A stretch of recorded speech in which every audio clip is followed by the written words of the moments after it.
Well, we've hit another Friday, an exciting Friday, because today in our special live stream, Tame Your Nonprofit Tech Session, sponsored by our friends at Every Action, we're going to put an exclamation point on the sessions that we've held so far. So my name is Maureen Walbioff. I'm a nonprofit digital strategist and technology coach, and I help nonprofit teams make really good decisions about choosing, moving into, and using all different kinds of technology, including CRMs and fundraising systems, email marketing tools, etc. And I'm here to tell you that you do not need to be formally trained. You do not need a degree in IT or computer science to actually feel confident about using the systems that you've got and getting a return on investment, and most importantly, providing a great experience to your supporters. So let's get rolling with no further ado. I'm here alone today. We had some buddies from the Every Action family over the past couple of weeks.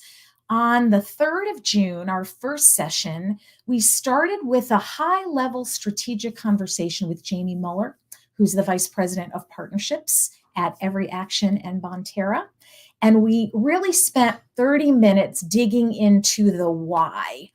Why is it important for us to use marketing automation and technical wizardry to actually do a better job of stewarding our supporters? Why should we make that a priority of our brain power, our time, and our tools?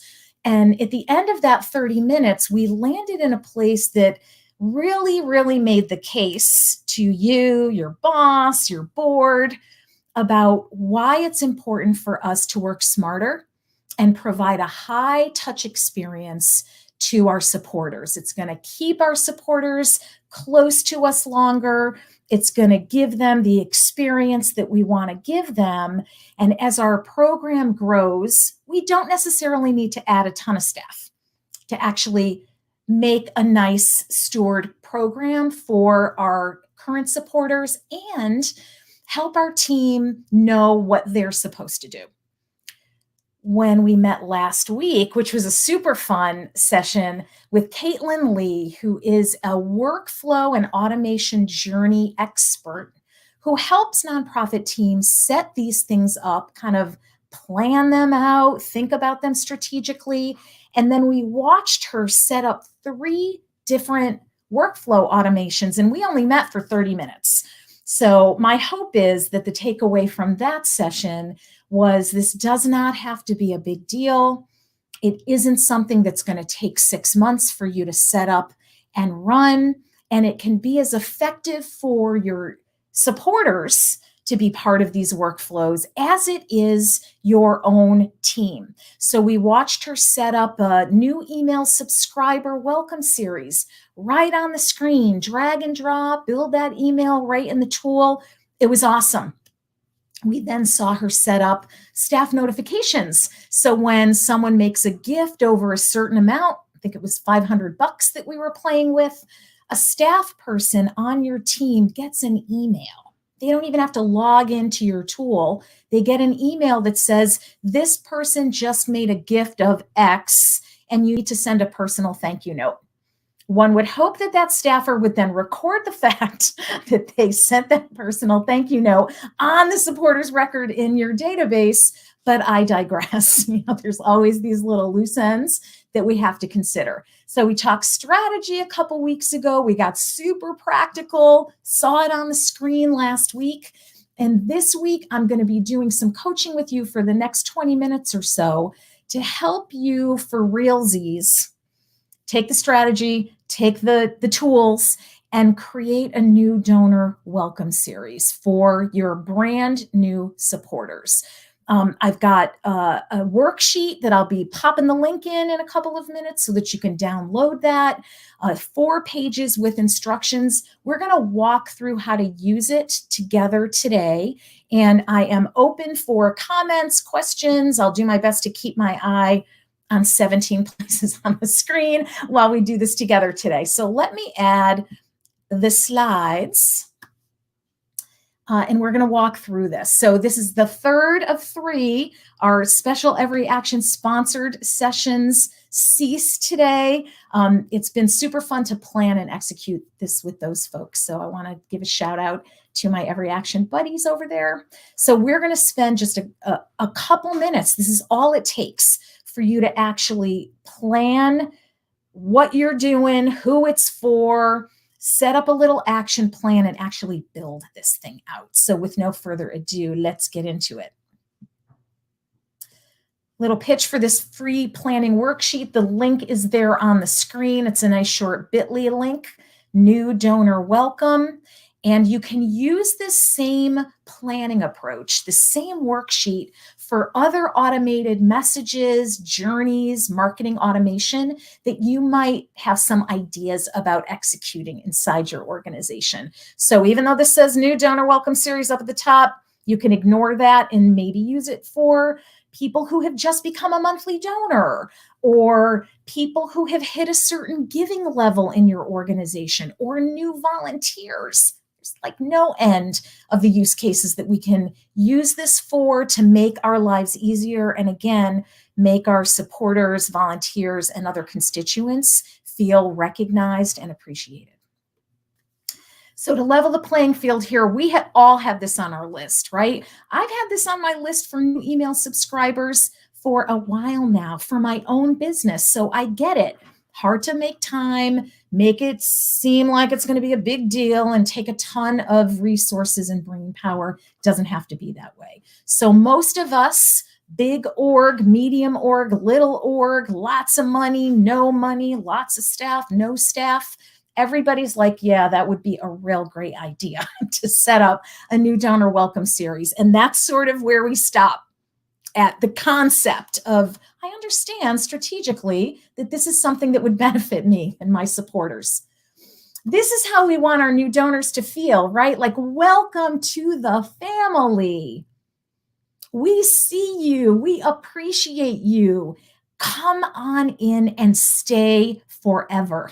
Stay supporting us forever. This is the aspiration. This is the promise of a new donor comes in, and it's kind of a big deal. It's like a social pledge. I make a gift, and in return, you acknowledge the value of that gift, and not just the financial value, although that is important. It also means that we're responsible for recognizing the value of their participation, of their effort, of their thinking about us and wanting to support our work. That's powerful. And it's a powerful moment right after the new donor becomes a donor, actually converts from the general public, a bystander, a subscriber, an event attendee, whatever, into somebody who is actually financially supporting your org. So this is what we want. This is how it feels. Like it should be somebody else's job. I don't know nothing about that.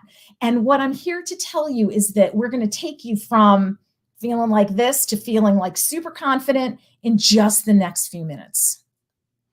If you're not sure what a new donor welcome series is or why you should care about it, I wanted to speak to that. Maybe you're a new fundraiser, a new marketer, or you just haven't thought about this. Nobody's mentioned this to you or suggested it. So a new donor welcome series is just a set of messages, usually 3, sometimes 2, sometimes 4, that are pre-written, that are sent to all new donors, scheduled out over a couple of weeks once they make that first gift.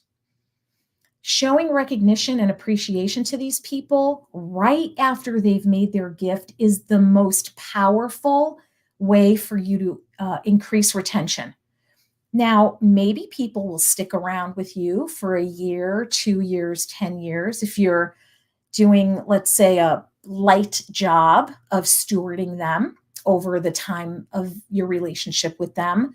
But the most powerful time to keep you in their hearts, to keep them top of mind internally inside your team is right after that new gift is made. If you wait weeks, months, years to actually start to communicate with these folks. You're losing ground. Nobody needs that.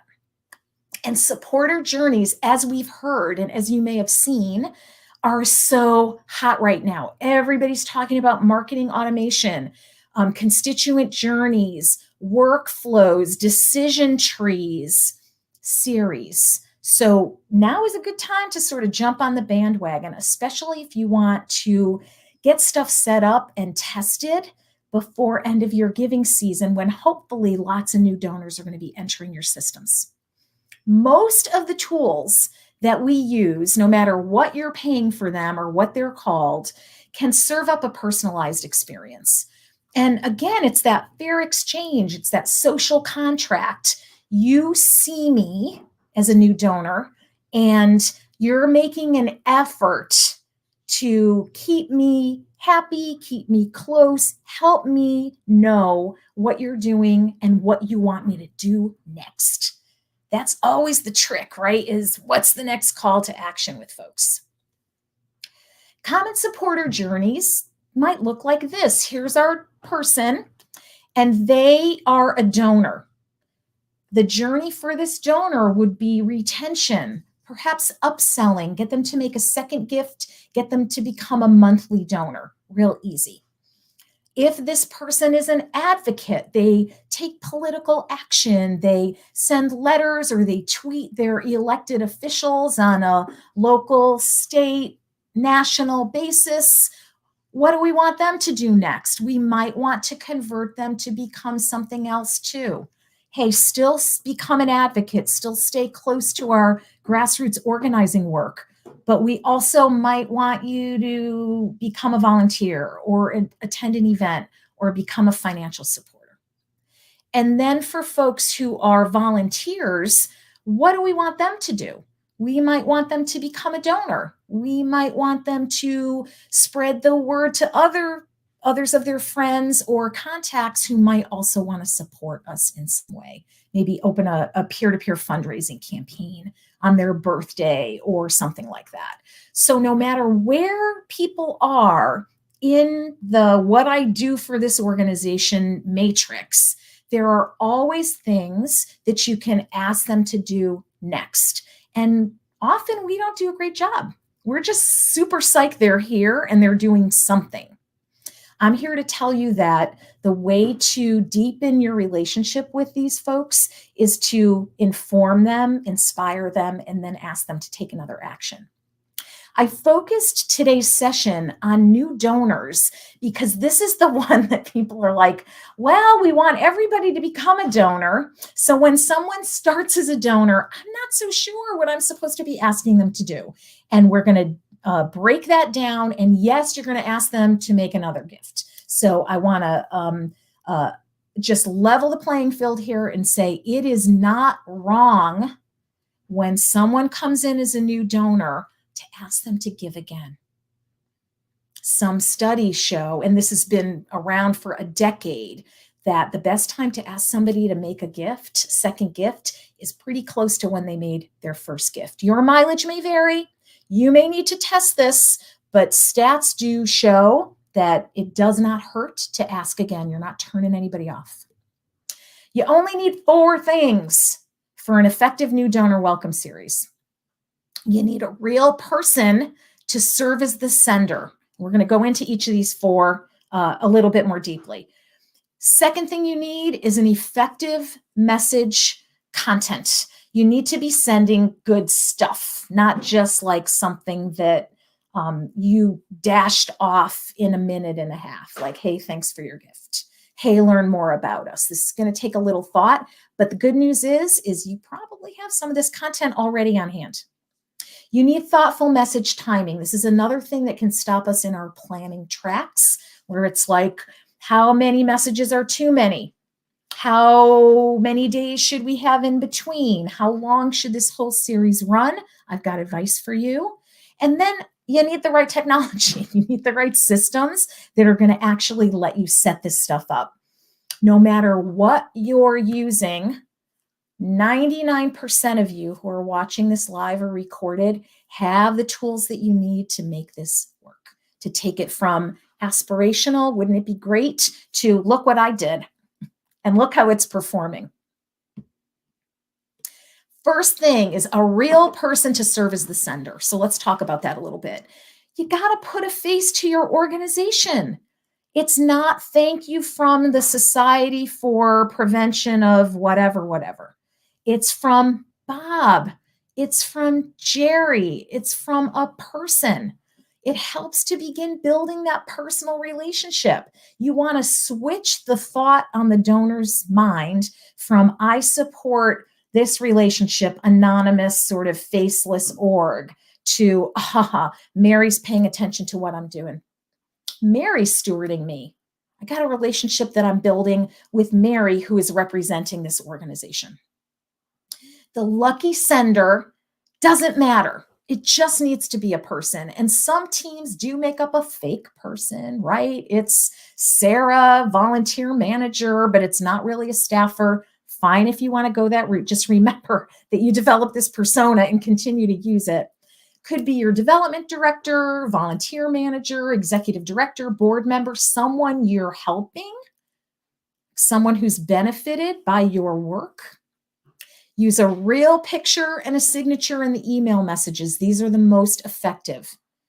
And what I would say is if it's Sarah, and Sarah's a real person, sarah@org.org, you want to set up a fake email for that person so that there are folks who are replying to a message that Sarah is sending out. It goes to a special mailbox so that Sarah's not inundated with replies, especially if she has other jobs other than stewarding your supporters. So that's a little technical trick that can help you feel like you're protecting your staff and their personal contact information isn't out in the world in all these messages.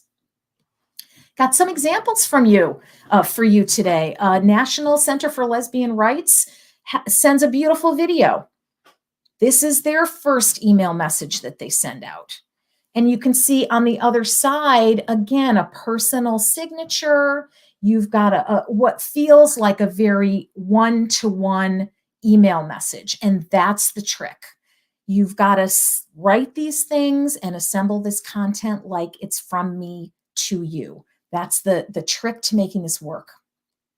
Second thing you've got to do is think strategically about your content.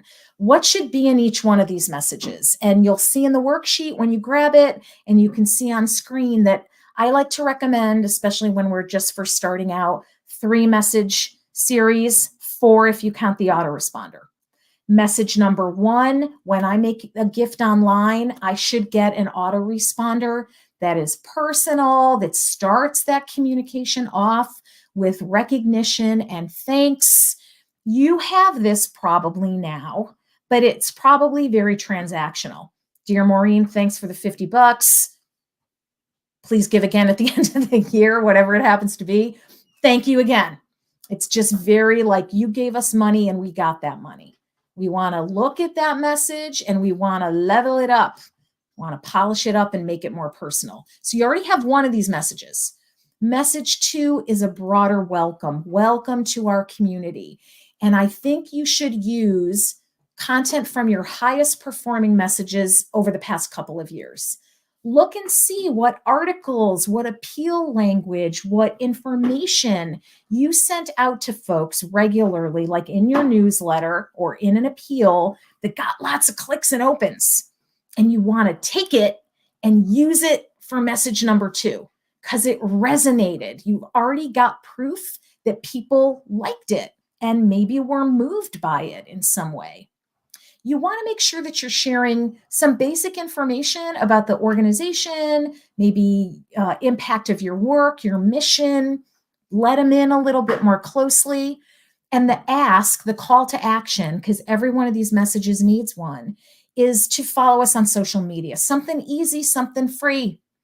We're active on TikTok. Come follow us and have fun. We've got a huge community of supporters on Instagram. Please join us. Easy. You're not asking them for money yet. You're bringing them closer and giving them other ways to stay connected with you. Third message is gathering info from them. Tell me about yourself. Ask for, like, not intrusive, but like a tiny bit of personal information. What month were you born? What's your interest in our mission? Are you an event person? Are you an ed person? Are you a boots on the ground? Are you an organizing kind of person? So find some information about that. Cell numbers too. Even if you don't use them now, you're going to want them later. So asking new donors to provide that, just as a matter of course, is a great thing. And then you're going to put all this data on their record in your database, in your CRM. Maureen likes cats. She was born in October. She's very interested in our environmental work, or backpacks for kids going back to school. Whatever your mission happens to be, and however you achieve that mission, sending me stuff that aligns with why I gave to you in the first place, why I want to support you, again, tightens that relationship. We know more about each other by the end of message 3. Last message is the big call to action. Ask them to take an action. It can be money. It might be attend this event. It might be sign a petition, become a volunteer, join if you're a membership organization, or make another gift. Maybe become a sustainer. I've just given you $50. I get these messages, and it's been a while since I made that first gift. If you've done a good job of building the relationship over these few weeks with these messages, it's fine, appropriate, and a good idea to say, we'd love to ask you to support us by giving a small monthly donation. Again, test. See how this works. Some calls to action may work better with some organizations and some missions and donor pools than others, but this is what I see working over and over again for most orgs. Couple of other examples. Love the video. Message number 1, thank you, welcome. You can tell that these are fresh because the guys have masks on, right? Thank you. And maybe a thank you sign in another language if that person has donated it in another language, in another currency. So there are models out there for you to choose from. Here's a couple of other examples. Love the Mother's Day, love the Mother's Day card from St. Baldrick's. You can be really pretty. Just like show some images. And here's an example of a new donor survey over on the right-hand side of the slide. Just a couple questions, not 10, not 1, maybe 3, maybe 4. You don't want to bombard people, then it feels intrusive and wait, I don't even know if I want to keep supporting you. Just a little interest that you can use. Timing is number 3. And this is where we can really get hung up. 20-ish days to send those 3 messages after the autoresponder. Excuse me, something just popped up on my screen. So 20-ish days is a reasonable period to send the 3 follow-up messages. So here's an example. Somebody gives at the end of the year. We all do it, New Year's Eve, making our messages, making our donations. So the donor makes a gift on the 31st of December. Message 1, that autoresponder that you've gone and polished and leveled up a little bit, goes out immediately after the donation is processed. Then we wait a few days. On the 5th, we send our second message, which is the welcome. Not so far out that I forgot that I made that gift on New Year's Eve, but not so like immediate that I'm like, already they're spamming me, right? You gave them a little bit of time. Third message, the ask for info, about 6 more days, a weekish, something like that. Again, I'm not getting more than 1 message in about a 6 to 8 day period. And that's great timing for me to go, oh, instead of, I'm unsubscribing immediately. So that's the ask for info, the survey.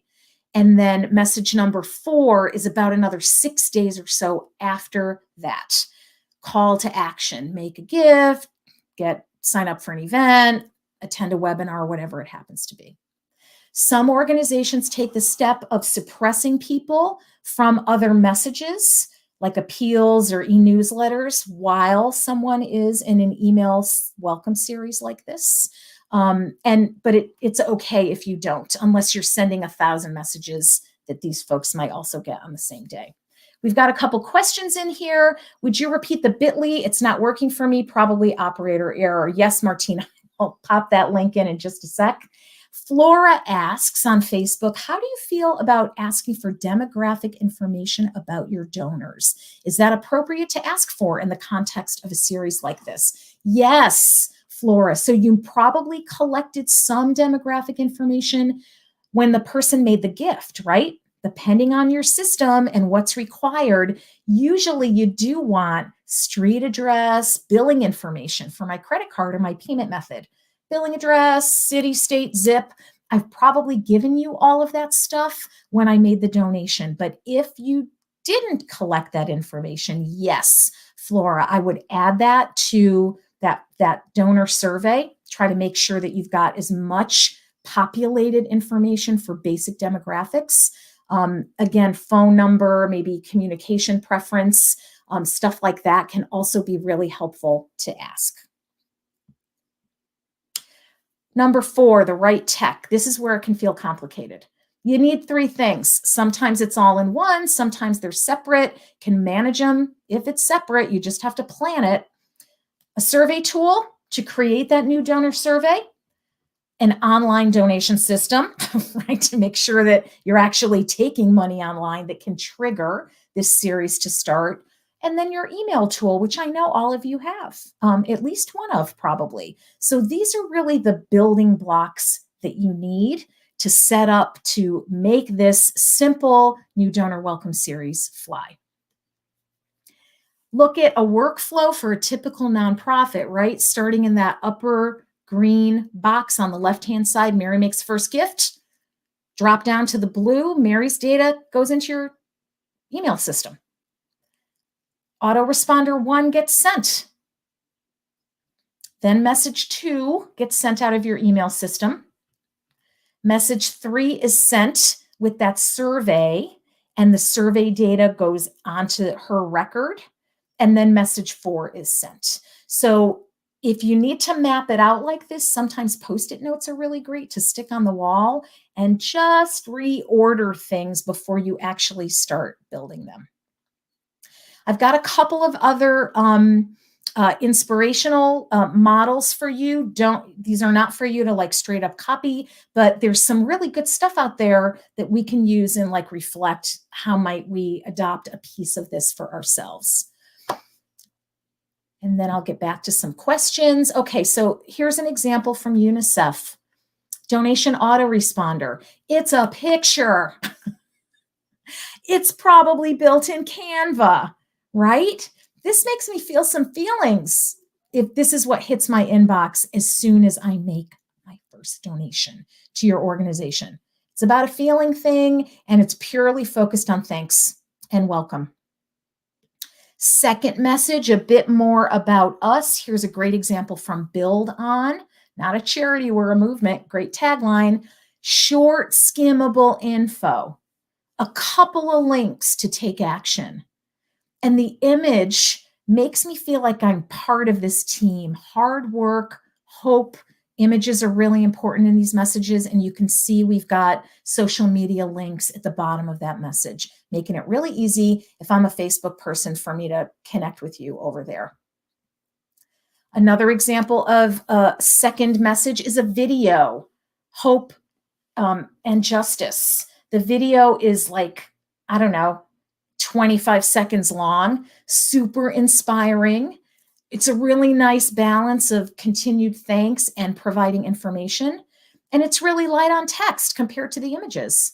So I don't feel pre-fatigued if I see this come in my inbox on my phone, like, lovely of them to send this, but I have no time for this. So you can hit them really quickly with video. Social media follower, super image heavy. There's almost no text on this thing. Just one call to action. Let's connect. And it includes examples of posts that someone might see if they follow you on Facebook and or Instagram. So show me, give me an example and show me. Fourth message, the clincher, like the sweet spot, the thing that takes it home, that call to action. This is from St. Jude's Children's Hospital, and this is a message that goes out to new volunteers. So once they've been oriented, I'm asking them for a donation.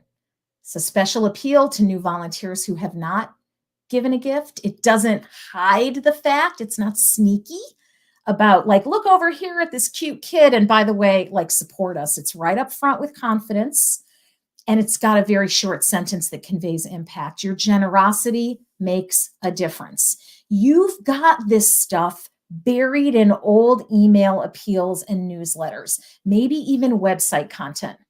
Go find that stuff and repurpose it. It's a smart way to go.